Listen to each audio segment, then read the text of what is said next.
Hi guys, good morning. எல்லோரும் எப்படி இருக்கிறீங்க? நல்லா இருக்கீங்களா? ஸோ வீடியோ போட்டே வந்து பார்த்திங்கன்னா 1 வீக் ஆகிப்போச்சு. நம்மளோட இதயம் சீரியல், அந்த முத்தான சீரியல், அந்த பொன்னான சீரியல் எந்த லட்சணத்தில் போயிட்டுருக்குது, என்ன விளக்கெண்ணெயில் போயிட்டுருக்குது, சீரியல் முடிக்கிற ஐடியா இருக்குதா இல்லையா இந்த டேரக்டர்களுக்கு? சீரியல்ன்ற பேரில் சில கொடுமைகளை பண்ணிகிட்ருக்குறாங்க. இதெல்லாம் பார்க்கும்போது சீரியல் பார்க்குறதுக்கே வெறுப்பாக இருக்குது. என்ன ப்ரிவியூ அப்படின்னு பார்த்தோம்னா, ஒவ்வொரு ப்ரிவியூவும் பார்த்திங்கன்னா ரொம்ப அப்படியே இது நடந்துருமா அது நடந்துருமா அப்படின்னு நம்மளை ஏங்க வச்சு, அந்த கிரகத்தை பார்க்க வச்சு நம்மளை ஒரு வழி ஆக்கி கீழ்ப்பாக்கத்துக்கு அனுப்பாமல் இந்த டேரக்டர்களை விடமாட்டாங்களாட்டிருக்குது. மொத்தத்தில் இந்த சீரியல் அப்படிங்கிறது கைஸ், இந்த வயசானவங்க வீட்டில் இருப்பாங்க பார்த்தீங்களா, அவங்களுக்காக கொண்டு வரப்பட்டதோ என்னமோ அப்படிங்கிற மாதிரி தான் எனக்கு தோணுது. ஏன்னா கொஞ்ச நாளைக்கு முன்னாடி இன்ஸ்டாகிராமில் வந்து ஒரு பாட்டி வந்து அந்த டிவி முன்னாடி போய் கத்துவாங்க. நீங்கள் அந்த வீடியோ எல்லாருமே அந்த வீடியோ வந்து ட்ரெண்டிங்கே ஆச்சுன்னு நினைக்கிறேன். அவன்தான் பண்ணாத அப்படின்னு சொல்லி அந்த பாட்டி வந்து அந்த டிவிக்கு முன்னாடி போய் கத்திக்கிட்டு இருப்பாங்க. இப்போ பார்த்தீங்கன்னா எல்லாருமே சீரியல் பார்க்க ஆரம்பிச்சிட்டாங்க. குழந்தைங்கலேருந்து பெரிய ஆளுக வரைக்கும், நம்மளை மாதிரி ஆளுக, ஒர்க் பண்ணுற ஆளுக எல்லாருமே வந்து சீரியல் அப்படிங்கிறத வந்து பார்க்க ஆரம்பித்ததுலேருந்து சீரியல்ன்ற பேரில் நம்மளை வச்சு கழுத்தை அறுக்க ஆரம்பிச்சிட்டாங்க. அதுதான் உண்மை. எல்லோரும் சீரியல் பார்க்க ஆரம்பிச்சிட்டாங்க. அப்போ சீரியலை வச்சு நம்ம வச்சு செஞ்சிடலாம் அப்படின்னு சொல்லிட்டு 5-6 வருஷத்துக்கு அப்படியே ஜவு முட்டாய் கூட ஓரளவுக்கு தான் கேஸ் இழுக்க முடியும். சரி, அதுக்கப்புறம் பிஞ்சு போயிடும். ஆனால் இவங்க ஜவு முட்டாயை விடவே அந்த கதையை இழுத்து இழுத்து இழுத்து இழுத்து இழுத்து இழுத்து அப்பா சாமி 5-6 வருஷம் கொண்டு போய் ஓட்டிடுறாங்க. முடியலடா சாமி. அப்புறம் நம்ம ஜீ தமிழை பொறுத்தளவு என்ன அப்படின்னா, எல்லா கதையுமே வந்து பார்த்திங்கன்னா ஓப்பனிங்கில் வந்து ஆஹா பேஷ் பேஷ் அப்படின்ற மாதிரி இருக்கும். ஆனால் ஃபினிஷிங் வந்து பார்த்திங்கன்னு வச்சுங்களேன், ஜீரோ, டோட்டலி ஜீரோவாக தான் இருக்கும். எந்த சீரியல் கைஸ் ஒழுங்கான கதைக்களத்தோடு முடிச்சிருக்காங்க அப்படிங்கிறத மட்டும் எனக்கு கமெண்ட்ஸில் சொல்லுங்கள். ஒரு சீரியல் கூட ஜீ தமிழில் வந்து ஒரு கரெக்டான சொல்யூஷனே இருக்காது, ஒரு முடிவே இருக்காது. அதுதான் உண்மை. ஓப்பனிங் வந்து பார்த்தீங்கன்னு வச்சுக்கோங்களேன், அப்பப்பா சொல்ல முடியாது வாயில். ஹீரோ 10 காரில் வருவான். ஹீரோவோட வீடு வந்து பார்த்திங்கன்னா பெரிய பங்களா வீடு மாதிரி இருக்கும். அந்த சார் வந்து கோட் சூட்டில் தான் வருவார். இந்த அம்மா, நம்ம ஹீரோயின் அம்மா அப்படியே பட்டு தாவணி, தலை நிறையா பூவு, அப்படியே கிராமத்து பாணியில் குடை தூக்கிட்டு ஓடி வர்றது. ஓப்பனிங், அதாவது வடிவேல் சொல்கிற மாதிரி ஓப்பனிங் நல்லா இருக்குது, ஆனால் ஃபினிஷிங் சரியில்லையப்பா அப்படின்ற மாதிரி தான் இருக்குது. ஸோ நான் ரொம்ப அறுக்க விரும்பலை. 1 வாரம் ஆச்சு. ஸோ என்னோடய வீடியோவுக்காகவும் சில பேர் வெயிட் பண்ணுவாங்க இல்லையா, அவங்களுக்காக தான் நான் வந்து இந்த ஒவ்வொரு வாரம் கழித்து ஒவ்வொரு வீடியோ போட்டுட்ருக்கிறேன். பார்க்குறவங்க இப்போ வீடியோ பார்க்குறவங்க ஒரு லைக்கை போட்டு பாருங்கள். பார்க்க பிடிக்காதவங்க இந்த அம்மா ரிவ்யூன்ற பேரில் நம்மளை போட்டு கழுத்தை அறுக்குது அப்படின்னு நினைக்கிறவங்க வீடியோவை ஸ்கிப் பண்ணிட்டு போயிருங்க, சரிங்களா? இதயம் சீரியலை பொறுத்தளவு என்ன கைஸ், துரை வந்து தப்பிச்சிட்டான் போல இருக்குது. துரை வந்து தப்பிச்சு போலீஸ்கிட்ட மாட்டி, அந்த போலீஸ்காரன் கெட்டவன் தெரியாமையே துரை வந்து போலீஸ்காரங்கிட்ட மாட்டி போலீஸ்லேருந்து தப்பிக்கலையா கைஸ்? எனக்கு அந்த சீனில் நான் பார்க்கல. துரை வந்து போலீஸ்கிட்ட வந்து சரணடைஞ்சிருவான். அப்புறம் அந்த போலீஸ்காரை வந்து மறுபடியும் வந்து நம்ம பவானி ஐ திங்க் பவானியை மாற்றிட்டாங்கன்னு நினைக்கிறேன். வேறு பவானியை போட்டாங்களாட்டிருக்குது, கரெக்டாக? ஏன்னா யாரா இவ அப்படின்னு சொல்லிட்டு பார்த்தா புருஷன் பக்கத்தில் நின்று பேசிகிட்டு இருப்பா.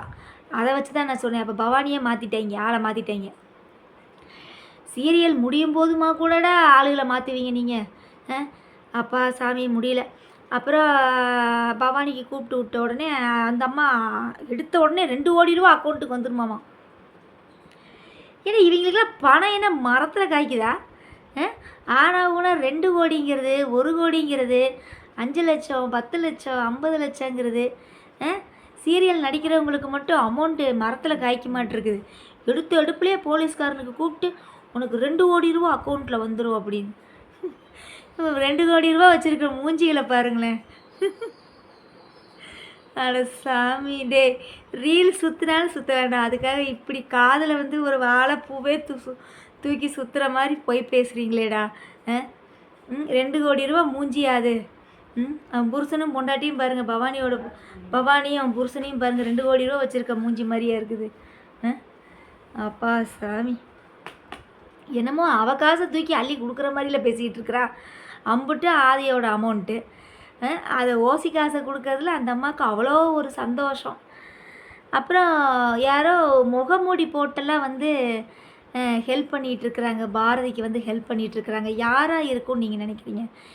எனக்கு வந்து வாய்ஸை பார்த்தா ஆதி மாதிரி தெரியல. சில பேர் வந்து கமெண்ட்டில் போடுறீங்க அழகராக இருக்கும் அப்படின்னு. கைஸ் அவங்களாம் வரமாட்டாங்க கைஸ், அவங்களாம் சீசன் 1லே போயிட்டாங்க சரிங்களா. அழகர் வரமாட்டா. அந்த அம்மா அழகி, அந்த அம்மா யார், அந்த அம்மா பேர் கூட மறந்து போச்சே, அழகரோட பொண்டாட்டி பேர், நல்ல பேர்,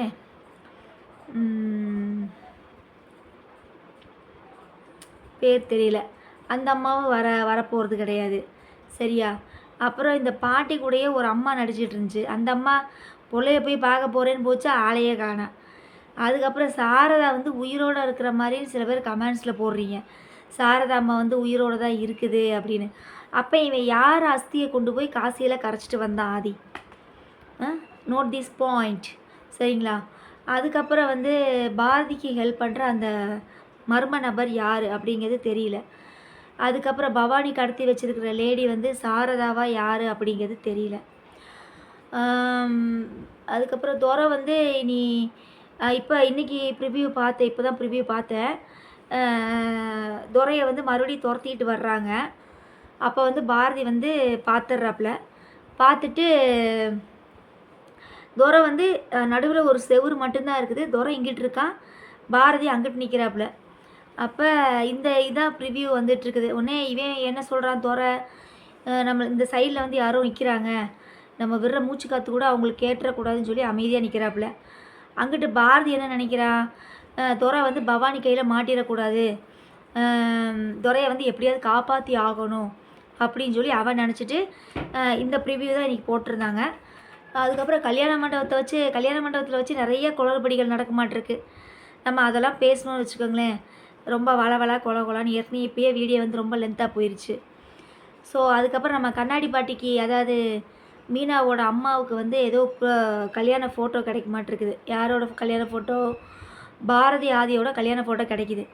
ஸோ இதை வச்சு அதுக்கப்புறம் தான் மீனாவுக்கே தெரிஞ்சிருக்கு, என்னது அப்போ இத்தனை நாள் நம்ம அம்மா சொன்னது வந்து உண்மைதான் போல இருக்குது, அப்போ பாரதியும் ஆதியும் தான் புருஷன் பொண்டாட்டி அப்படின்னு சொல்லி அந்த கூமுட்டைக்கு இப்போ தான் தெரிஞ்சிருக்குது சரியா.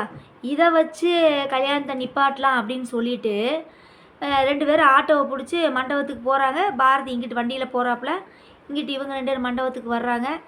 அப்புறம் ஒரு ப்ரிவ்யூ வருது, என்ன அப்படின்னா, அடுத்தடுத்து வெளிவரும் உண்மைகள், பரபரப்பான கட்டத்தில் இதயம் சீரியல் அப்படின்னு போடுறாங்க. என்ன அந்த பாட்டிக்கு வந்து உண்மை தெரியுது கைஸ். யார்? லண்டன் பாட்டி இருக்கு இல்லையா, அந்த ஃபோட்டோ வந்து பறந்து போய் லண்டன் பாட்டி கையில் கிடைக்க மாட்டிருக்குது. லண்டன் பாட்டி பார்த்துட்டு, அப்போ பாரதியும் ஆதியும் புருஷன் பொண்டாட்டியா, நீ அடுத்தவன் புருஷனை கல்யாணம் பண்ண தான் நீ நினச்சிட்டு இருக்கியா மித்ரா அப்படின்னு சொல்லி மித்ராவை போய் வாங்குன்னு வாங்கிக்கிட்டு இருக்குது இந்த பாட்டி. அப்போ இதை அப்போ வந்து மித்ரா வந்து ஏதோ ஒரு டைலாக் சொல்கிறான், என்னென்னா ஆதி வந்து எனக்கு ஏதோ கண்டிப்பாக வேணும், நான் ஆதி அடையாமல் விட மாட்டேன் அப்படின்னு சொல்லி என்ன டைலாக் சொல்கிறான்னு தெரியல. சொன்ன உடனே பாட்டி வந்து கோவப்பட்டுட்டு, இந்த கல்யாணத்தை நான் எப்படியாவது நான் நிறுத்தாமல் நான் விட மாட்டேன்னு சொல்லிவிட்டு வேகமாக ரன்னிங் ரேஸில் ஓடி வராப்புல. ஐ திங்க் பாட்டிக்கு வந்து இது ஒரு டேஞ்சரஸான நேரம்னு நான் நினைக்கிறேன். ஏன்னா அப்படியேத்தான் இருக்கும். ஏன்னா சீரியலை பொறுத்தளவு பார்த்தீங்கன்னா, ஒரு மேரேஜுன்னு எடுத்தீங்கன்னு வச்சுக்கோங்களேன், மினிமம் 1 மந்த்தாவது அந்த மண்டபத்தை வாடகைக்கு புக் பண்ணி அந்த மண்டபத்தில் வச்சே அந்த கல்யாணத்தை வச்சே வந்து ஒரு மாதம் ஓட்டுவாங்க. அப்போ இதில் இதயம் சீரியலில் வந்து சொல்கிறதுக்காக வேணும், எத்தனை தடவை கல்யாணம், எத்தனை தடவை சாமி கோயிலில் வச்சு பரிகாரம், எத்தனை தடவை மண்டபம் புக் பண்ணி, எத்தனை தடவை நிச்சயதார்த்தம். ஐயோ அப்பா சாமி முடியலடா. அவ்வளோதாங்க கைஸ், இந்த சீரியலை பொறுத்தளவு நீங்கள் என்ன நினைக்கிறீங்கன்னு எனக்கு நல்லாவே தெரியுது. சீக்கிரம் வந்து இந்த சீரியல் எப்படா முடிப்பாங்கன்னு நீங்கள் நினைக்கிறீங்க கரெக்டாக? ஐ திங்க் எனக்கு இது முடிய மாதிரி எனக்கு தெரியல கைஸ். சீக்கிரம் உண்மைகள் தெரிஞ்சாலுமே வந்து இந்த கதையை வந்து முடிக்கிற ஐடியா இல்லையாட்டிருக்கு டேரக்டருக்கு. அதான் உண்மை. கதையை முடிச்சுட்டு போயிடலாம். இது நல்லாவே இல்லை, விளக்கண்ணையாட்டம் இருக்குது. நல்லாவே இல்லை, சுத்தமாக நல்லாவே இல்லை. அப்புறம் மற்ற சீரியல் கார்த்திகை தீபம்னா என்ன லட்சணத்தில் போயிட்டுருக்குன்னே தெரியல, அது நல்லாவே இல்லை. அதுக்கப்புறம் வந்து வேறு என்ன சீரியல், வாரிசு சீரியல் தான் கைஸ். அப்படியே ரொம்ப ஷாக் ஆகிட்டேன். ஸோ வர்ஷினியோட வாழ்க்கையை காப்பாற்றிட்டு நம்ம யார் ஹீரோயின் வந்து அவளோட தங்கச்சி வாழ்க்கையை பலி கொடுத்துட்டா அப்படின்ற மாதிரி தான் இருக்குது. எனக்கு அந்த சீன் வந்து இப்படி எடுப்பாங்கன்னு நினைக்கவே இல்லை. ஆக மொத்தம் சீரியல்னாலே வந்து கல்யாணத்தில் வந்து எந்த கல்யாணத்தையுமே வந்து அவங்க ஒழுங்காக நடத்தினதா சரித்திரமே கிடையாது. அது உண்மை தான், அது 100% உண்மை. சரிங்களா? ஒரு ஹீரோயின் விரும்பினாலே அந்த கல்யாணத்தை பல குளறுபடி பண்ணி வில்லிகளோ வந்து அந்த கல்யாணத்தை நிறுத்துறதுக்காக சில பல கோளாறுகள், சில பல வேலைகள்லாம் அந்த மண்டபத்தில் வச்சே பண்ணுவாங்க. சரியா? சீரியலை பொறுத்தளவு கல்யாணத்தை வந்து ஒரு சுமூகமாக முடித்தோம் அப்படின்னு எந்த ஒரு சீரியலுமே கிடையாது. எனக்கு தெரிஞ்சு ஒரே ஒரு சீரியல் மட்டும்தான், மெட்டி ஒளியில் கடைசி பொண்ணுக்கு வந்து கல்யாணம் பண்ணுவாங்க பாருங்கள், 4 மாமாமார்களும் சேர்ந்து. அதுதான் சூப்பராக இருக்கும். சரியா? ஆனால் இப்போ வர சீரியலில் எல்லாமே கல்யாணம் அப்படிங்கிறத வந்து அவங்களுக்கு வந்து ஒரு கேலி பொருளாக ஆகிப்போச்சு. சரியா? அப்படி தான் இப்போ நடந்துகிட்ருக்குது. ரியலாகவே இப்போ அப்படி தான் போயிட்டுருக்குது. சீரியலில் மட்டும் நம்ம குறை சொல்லி நம்ம என்ன பண்ணுறது? சினிமாலேயே அப்படி தான் பண்ணுறாங்க, ரியல் லைஃப்லேயே அப்படி தான் நடந்துகிட்ருக்குது. கல்யாணங்கிறது அந்த காலத்தில் வந்து ஒரு 1000 காலத்து பயிர். சரியா? புருஷன் ஒரு பொண்ணை நிச்சயம் பண்ணாலும் சரி, ஒரு பையனை நிச்சயம் பண்ணாலும் சரி, வீட்டை விட்டு வெளியே போக மாட்டாங்க. அவ்வளோ ஒரு கட்டுக்கோப்பாக இருப்பாங்க. சரிங்களா? இப்போல்லாம் வந்து பார்த்திங்கன்னா அப்படிலாம் கிடையாது. எல்லாம் கேஷுவாலிட்டி ஆயிடுச்சு. நிச்சயம் பண்ணுறதுக்கு முன்னாடியே எல்லாம் ரவுண்ட் அடிக்க ஆரம்பித்தாச்சு. அப்புறம் நிச்சயம் பண்ணதுக்கப்புறம் ரவுண்ட் அடிக்க ஆரம்பித்தாச்சு. சரியா? அப்போ ரியலாகவே வந்து கல்யாணத்தை வந்து ஒரு கேலி பொருளை ஆக்குனது பத்தாமல் இப்போ சீரியல்லையும் பார்த்தீங்கன்னா அந்த கல்யாணத்தை வச்சு ரொம்ப கேவலப்படுத்துகிறாங்க. கல்யாணங்கிற வார்த்தையவே வந்து ரொம்ப கொச்சப்படுத்துகிறாங்க. அதுதான் உண்மை. அந்த அந்த அந்த மாதிரி தான் போயிட்டுருக்குது. ஸோ இதுக்கு மேலே நான் பேச விரும்பலை. ஏன்னா கண்டிப்பாக நீங்கள்லாம் வந்து ஸ்கிப் பண்ணிவிட்டு போயிடுவீங்க. ஸோ என்னோடய வீடியோவுக்காக ஒரு வாரம் காத்திருந்து என்னோடய வீடியோக்காக வெயிட் பண்ணுறவங்களுக்காக இந்த வீடியோவை நான் சமர்ப்பிக்கிறேன். சரியா? ஸோ மறக்காமல் நம்ம சேனலை எப்பயும் போல் சப்போர்ட் பண்ணிக்கிட்டே இருங்க. லைக் பண்ணுங்கள், ஷேர் பண்ணுங்கள், கமெண்ட்ஸ் பண்ணுங்கள். இடையில வந்து ஷார்ட்ஸும் போட்டுட்ருக்குறேன், அதுக்கும் சப்போர்ட் பண்ணுங்கள். சரிங்களா? நம்ம ரிவ்யூவை பற்றி நீங்கள் என்ன நினைக்கிறீங்க அப்படிங்கிறத கண்டிப்பாக எனக்கு கமெண்ட்ஸ் பண்ணுங்கள். கமெண்ட்ஸே பண்ண மாட்டேங்கிறீங்க. அப்புறம் நம்மளோட ரெகுலர் கமெண்ட் பண்ணுறவங்க ஸ்வேதா ராணின்னு நினைக்கிறேன், அவங்க ஆளையே காணோம். வீடியோ போடுறது இல்லைன்னு சொன்னது ஷார்ட்ஸுக்கு வந்து அப்பப்போ நல்லாயிருக்கு சிஸ்டர் அப்படின்னு சொல்லி போடுவாங்க. அப்புறம் வீடியோக்கெலாம் கமெண்ட்ஸே காணோம். ஓகே கைஸ், கமெண்ட்ஸ் பண்ணி இஷ்டம் இருந்தால் பண்ணுங்கள், இல்லாட்டினா okay, no problem. Bye guys, நீ அடுத்து நெக்ஸ்ட் வீக் பார்க்கலாம். ஓகே, பாய்.